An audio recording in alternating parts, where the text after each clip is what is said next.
Hi everyone, welcome to my channel.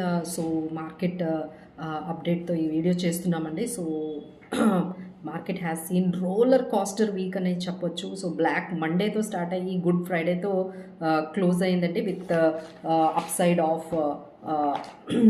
మనకి 429 points నిఫ్టీలో మనకి పెరిగిందండి. అలానే 22,828 దగ్గర నిఫ్టీ క్లోజ్ అయింది. అలానే మనకి సెన్సెక్స్ 75,157 ఫైనల్గా ఇట్స్ వెరీ గుడ్ క్లోజ్ అండి. సో 23,000 దాదాపుగా దగ్గరగా మనకి నిఫ్టీ అనేది క్లోజ్ అయింది. సో నెక్స్ట్ వీక్ మీ ఎక్స్పెక్టేషన్ కూడా ఈ మధ్యలో అంటే 22,200 నుంచి 22,800 ఆర్ 23,000 ఈ రేంజ్లోనే ఉండొచ్చండి. వాలటిలిటీ అయితే ఇంకా కంటిన్యూ అవుతూనే ఉంటుంది, ఎందుకంటే రెసిప్రకల్ టారిఫ్స్ లేకపోతే టారిఫ్స్ ఏవైతే ఉన్నాయో అవి చాలా కంట్రీస్కి పాజ్ చేసిన 90 డేస్ పాజ్ చేసిన, బట్ 10% టారిఫ్స్ అయితే ఆల్రెడీ అలానే ఉన్నాయండి. అలానే చైనా మీద అయితే మనకి ఆల్మోస్ట్ 145% హ్యూజ్ టారిఫ్స్ అనేవి స్టార్ట్ చేశారు. దానివల్ల అయితే మనకి గ్లోబల్ ఎకానమీ స్లో డౌన్ అవుతుంది ఈ ట్రేడ్ వార్ వల్ల అంటున్నారు. సో ఆ స్లో డౌన్ అయితే మనకి గ్లోబల్ ఎకానమీలో స్లో డౌన్ కనిపిస్తుంది. ఆ ఇంపాక్ట్ అయితే స్టాక్ మార్కెట్స్ మీద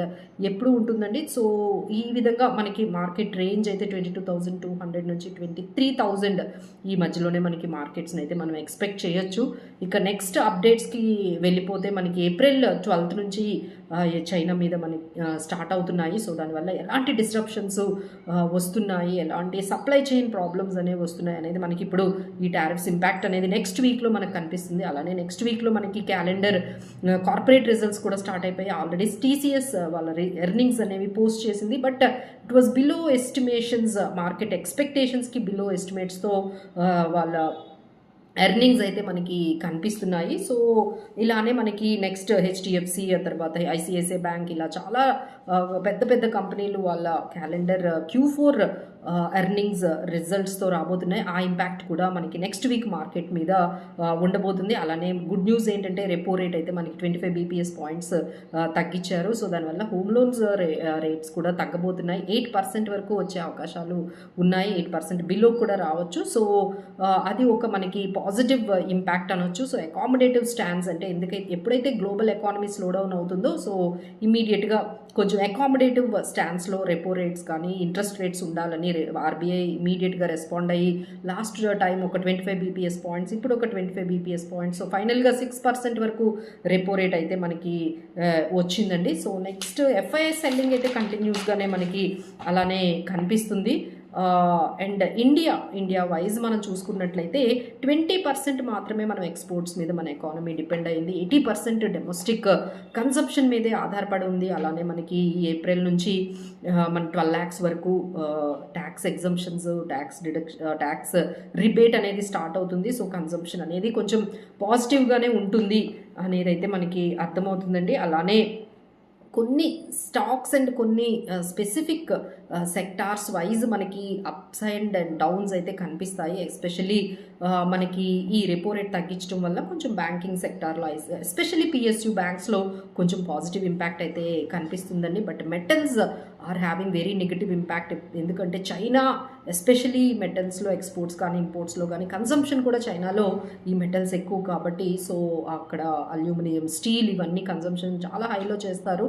సో అదైతే ఇంపాక్ట్ అయితే మనకి కనిపిస్తుందండి. మెటల్ సెక్టార్ అయితే కొంచెం డౌన్గా ఉండొచ్చు. అలానే IT సెక్టార్ కూడా ఆల్మోస్ట్ కొంచెం కరెక్ట్ అవుతుందండి బికాస్ ఆఫ్ US స్లోడౌన్ అంటున్నారు, US రెసిషన్ అంటున్నారు. సో దానివల్ల మనకి IT కొంచెం ఇంపాక్ట్ అయితే IT సెక్టార్ ఇంపాక్ట్ అయితే కనిపిస్తుంది. అలానే ఫార్మా మీద కూడా మనకి నెక్స్ట్ వీక్లో ఏమైనా అనౌన్స్మెంట్ వీటి మీద టారిఫ్స్ అనేవి రావచ్చు అంటున్నారు. సో దాని మీద కూడా టారిఫ్స్ ఉంటే ఫార్మా సెక్టార్ కూడా కొంచెం నెగిటివ్గా కొంచెం ఇంపాక్ట్ అయ్యే ఛాన్సెస్ అయితే మనకు కనిపిస్తున్నాయి. సో పాజిటివ్గా మనం చూసుకున్నట్లయితే banking and financial service sector and FMCG stocks కొన్ని పర్వాలేదు. అలానే టెలికామ్, భారతీ ఎయిర్టెల్, అలానే కొన్ని power stocks JSW energy, NTPC ఇలాంటి కోల్ ఇండియా కొన్ని అవైతే కొంచెం తీసుకోవచ్చండి. అలానే రియల్ ఎస్టేట్లో మ్యాక్రో డెవలపర్స్ అంటే ఇవి కొన్ని ఎగ్జాంపుల్స్ అంటే ఎలాంటి సెక్టార్స్ అంటే ఓన్లీ స్పెసిఫిక్ ఇండియన్ కన్సంప్షన్ మీద బేస్ అయిన FMCG, రియల్ ఎస్టేట్, పవర్ మన కన్సంప్షన్ మీద బేస్ అయిందండి banking and financial services. So వీటి మీద అయితే మీరు కొంచెం పాజిటివ్గా మీరు వెళ్ళొచ్చు. బట్ ఏవైతే ఎక్స్పోజర్ కొంచెం IT కానీ మెటల్స్ కానీ ఉన్నాయంటే ఇలాంటి వాటికి కొంచెం దూరంగా ఉండాల్సి వస్తుంది. సో ఓవరాల్గా this is what has happened for this entire week. So next week అయితే మీకు మండే హాలిడే ఉందండి. సో సాటర్డే సండే మండే కంటిన్యూస్గా మళ్ళీ 3 days మార్కెట్ లేదు. సో ఫైనల్గా ఈ వస్తున్న ఇన్ఫర్మేషన్ ఏదైతే ఉందో దాని ఇన్ఫర్మేషన్ అంతా కూడా మనకి ట్యూస్డే కనబడిపోతుంది. సో అందరూ కూడా ఇన్ఫర్మేషన్ ఏమొస్తుంది, యుఎస్ మార్కెట్స్ ఒక్కసారిగా వాలటైల్ సెషన్ అండి, ఒక్కసారిగా 6 trillion అనేది వైపౌట్ అయింది, మళ్ళీ 6 trillion యాడ్ అయింది. ఫైనల్గా ఈ చైనా మీద 145% tariffs is very huge.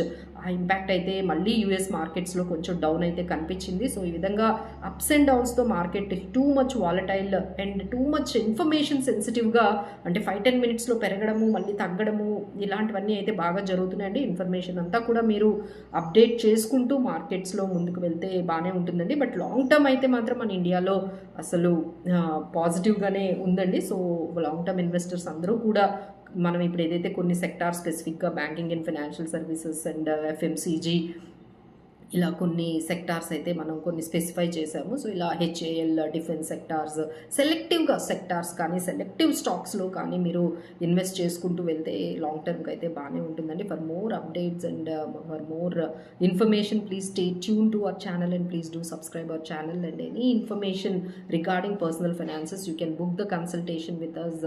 We are always there to help you in this uncertain and volatile times in markets. Thank you so much for watching.